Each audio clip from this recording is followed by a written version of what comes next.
De la création de la première radio, Radio Bamakan pour ne pas la citer, à nos jours, il y a eu une multiplication du nombre de radios FM, cela va sans dire. On en compte beaucoup aujourd'hui et à travers l'ensemble du pays. Avec cette multiplication, on a assisté aussi à une multiplication des revues de presse, dans la mesure où la plupart de ces radios font une revue de presse quotidienne. Le hic à ce niveau, c'est que certaines radios, elles sont nombreuses, ont fait de la revue de presse, sinon leur seule source d'information, en tout cas la source d'information majeure. Or, c'est vraiment pour le moins paradoxal qu'une radio soit là en train de relayer l'information de la presse écrite, la radio devant être le premier média à annoncer, que la radio se mette derrière la presse écrite qui doit être le dernier média à annoncer. Je pense que c'est vraiment paradoxal. La radio doit être plutôt avant la presse écrite.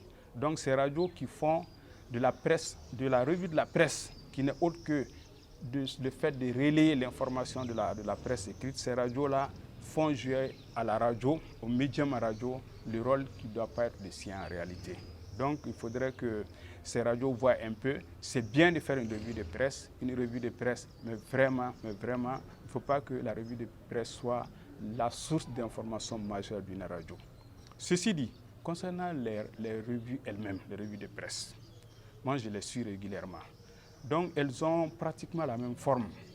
C'est à l'image de Bamakan qui a été la première radio, et de Solo et de son confrère Père, son nom, Mamadou Bakari de Koulibaly, ensuite qui a été remplacé par Abdoulaye Zak.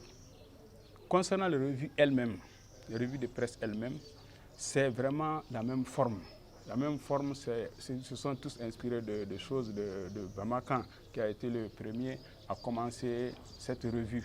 C'est toujours un duo, c'est un duo, deux personnes qui présentent la revue de la presse, chacun prend un journal à tour de rôle, et dans le journal on prend un article. C'est bien, on ne peut pas dire que ce n'est pas une revue de presse, dans la mesure où chaque fois que quelqu'un se met à relayer un peu l'information des journaux, donc il fait de la revue de la presse. Moi-même, je les suis un peu. Mais je pense que le contenu des journaux gagnerait mieux à être connu si on procédait de cette manière. Dans un premier temps, il faut prendre tous les journaux. J'ai dit tous les journaux, ça c'est pas compliqué. Tous les journaux, quel que soit le nombre, jeter un regard sur ces journaux et voir le titre dominant. Ce titre dominant, ça veut dire que c'est le sujet le plus traité.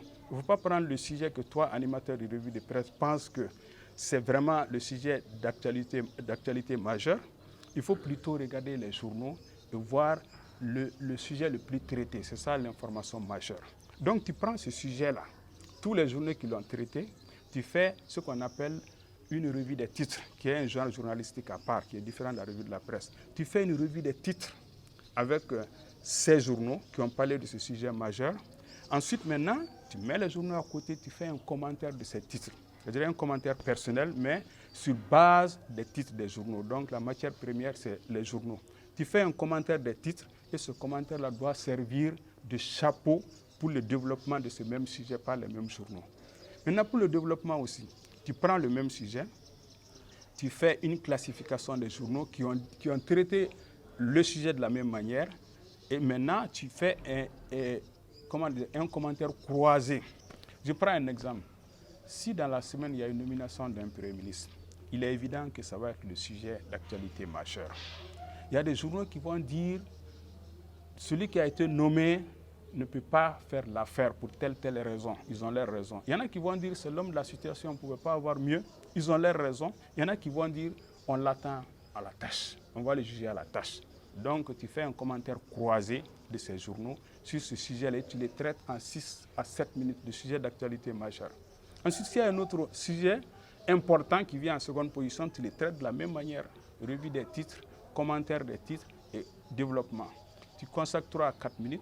Il peut avoir un sujet qui a été traité de façon isolée par un journaliste par un journal parce qu'il a été peut-être le seul à avoir l'information. Tu les traites aussi en 2 ou 3 minutes.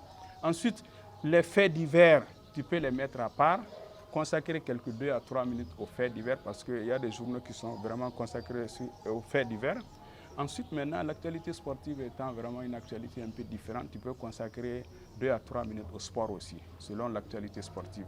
Donc, en 15 minutes, maximum 17 minutes, on doit pouvoir vraiment ramasser le contenu des journaux de telle manière que quelqu'un qui n'a pas lu les journaux de la semaine puisse vraiment se retrouver.